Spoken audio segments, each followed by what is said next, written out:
ఇవాళ మంగళగిరిలో APL match జరగనుంది. మ్యాచ్ చూసేందుకు సినీ నటుడు రామ్ చరణ్, మంత్రి లోకేష్ హాజరవుతారు. వారం రోజుల పాటు ఈ మ్యాచ్లు జరగనున్నాయి. అమరావతి క్యాపిటల్స్, వైజాగ్ లయన్స్, రాయలసీమ జట్లు తలపడనున్నాయి. ప్రముఖుల రాకతో పోలీసులు భారీ బందోబస్తు ఏర్పాటు చేశారు.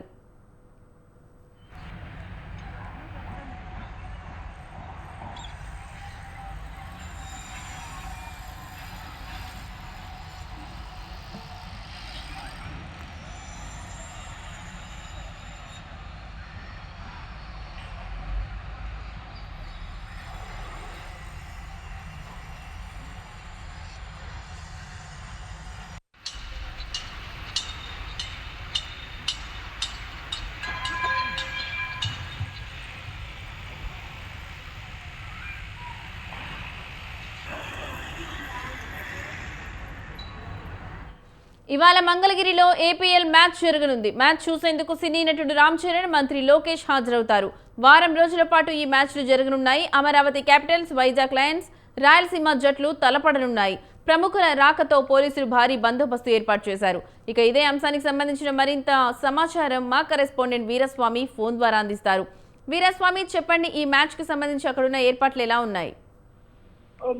ప్రధానంగా చూసుకుంటే గుంటూరు జిల్లా మంగళగిరిలో ఏపీఎల్ మ్యాచ్లు ఈ రోజు నుంచి ప్రారంభం కానున్నాయి. మధ్యాహ్నం 1:30 నుంచి 6:30 వరకు ఈ మ్యాచ్లు కొనసాగనున్నాయి. దీనికి సంబంధించి కూడా ఇప్పటికే అన్ని ఏర్పాట్లు చేసిన పరిస్థితి నెలకొంది. దీనికి ముఖ్యంగా సినీ నటుడు రామ్ చరణ్ తేజ్, దీంతో చూసుకుంటే మాత్రం మంత్రి నారా లోకేష్, పలువురు సీనియర్ నేతలు కూడా ఇక్కడికి హాజరవుతున్నారు. దీనికి సంబంధించి భారీగా ఏర్పాట్లు చేశారు. బందోబస్తును కూడా ఈ స్టేడియం స్ట్రెంత్ దాదాపు 26,000 మంది వస్తారు. కానీ ఇప్పటికి మాత్రం ఏదైతే ఉందో ప్రముఖుల రాకతోటి 10,000 మంది నుంచి 15,000 మంది మటుకే ప్రేక్షకులకు అనుమతిని ఇచ్చిన పరిస్థితి నెలకొంది. అదేవిధంగా చూసుకుంటే మాత్రం ఈ మ్యాచ్ లో చూసుకుంటే వారం రోజుల పాటు జరుగుతాయి కాబట్టి ఈ Amaravati capital, Vizag lions, Rayalaseema, Kakinada kings, Bhimavaram జట్లతో పాటు మరో కొన్ని జట్లు కూడా తలపనున్నాయి. హోరాహోరీగా ఈ జట్లు తలపడినందుకు మాత్రం ఏదైతే ఉందో మ్యాచ్ లో ఏదైతే ఉందో కైవసం చేసినందుకు మాత్రం సిద్ధపడుతున్నాయని చెప్పుకోవాల్సిన అవసరం ఉంది. ఎవరు చివరికి మిగులుతారు అనేది ఒక ఉత్కంఠ భరితంగా కొనసాగిందని చెప్పుకోవాల్సిన పరిస్థితి నెలకొంది. దీంతో పాటు చూసుకున్నట్టు మాత్రం ఇప్పటికే భారీ ఏర్పాట్లు చేసిన పరిస్థితి నెలకొంది. దీంతో పాటు సీనియర్లు కూడా ఏదైతే ఉందో ప్రజాప్రతినిధులు కూడా ఈ మ్యాచ్ కూడా హాజరవుతారు. తొలిసారిగా ఇక్కడ ఈ స్టేడియంలో కూడా నిర్వహణ జరుగుతుంది కాబట్టి ఆంధ్ర ప్రీమియర్ లీగ్ ఏర్పాటు చేశారు కాబట్టి ఆంధ్రప్రదేశ్ రాష్ట్రంలో కొత్తగా ఏర్పాటైంది స్టేడియం. ఈ స్టేడియం జట్లు కూడా తలపడుతున్నాయి కాబట్టి పండుగ వాతావరణం లాగా సందడిగా వాతావరణం కొనసాగిందని చెప్పుకోవాల్సిన పరిస్థితి ఉంది.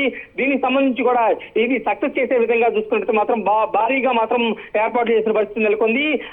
అధ్యక్షుడు ఎవరైతే ఉన్నారో ఎంపీ కేసీఆర్ చిన్ని ఆధ్వర్యంలో కూడా ఈ ఏర్పాట్లు కూడా పూర్తి చేసిన పరిస్థితి నెలకొంది. అదేవిధంగా చూసుకుంటే మాత్రం సినీ ప్రముఖులు ఏదైతే ఉందో ఇప్పటికీ మనకున్న సమాచారం చూసుకుంటే మాత్రం రామ్ చరణ్ వస్తారు. దాంతో పాటు చూసుకుంటే మాత్రం తమన్ కూడా వస్తున్నారు. కొంతమంది సినీ ప్రముఖులు కూడా వస్తున్నారని చెప్పి మనకున్న సమాచారం మేరకు తెలుస్తుంది. దీనికి సంబంధించి కూడా ఏదైతే ఉందో ఏర్పాట్లు కూడా కసరత్తు కూడా పూర్తయిందని చెప్పుకోవాల్సిన పరిస్థితి నెలకొంది. 1:30కు మాత్రం ఏదైతే ఉందో ఈ మ్యాచ్ పక్కా స్టార్ట్ అవుతుంది. టాస్ ఎవరు గెలుస్తారు ఏంది అని చెప్పేసి ఇప్పటికే ఉత్కంఠభరితంగా కొనసాగుతుందని చెప్పుకోవాల్సిన పరిస్థితి ఉంది. భారీగా ఫ్లెక్సీలు కూడా ఏర్పాటు చేశారు. మొట్టమొదటిసారిగా రామ్ చరణ్ ఇక్కడికి వస్తున్నారు కాబట్టి మంగళగిరికి దానికి సంబంధించి కూడా ఏర్పాటు చేసిన పరిస్థితి నెలకొంది. పవన్ కళ్యాణ్ కు సొంత ఏదైతే ఉందో బాబాయ్ కాబట్టి దీనికి సంబంధించి కూడా పవన్ కళ్యాణ్ కు స్వాగతం అని చెప్పేసి జనసేన నేతలు కూడా కొన్ని ఫ్లెక్సీలు కూడా ఏర్పాటు చేసిన పరిస్థితి నెలకొంది. వైపు నుంచి చూసుకున్నట్టు మాత్రం ఒక పండుగ వాతావరణం లాగా మంగళగిరి నియోజకవర్గంలో ఉత్సాహభరితంగా ఈ వేడుకలు కొనసాగనున్నాయి. దీనికి సంబంధించి కూడా అన్ని ఏర్పాట్లు పూర్తయ్యాయి. Right Veeraswamy, thank you for the updates.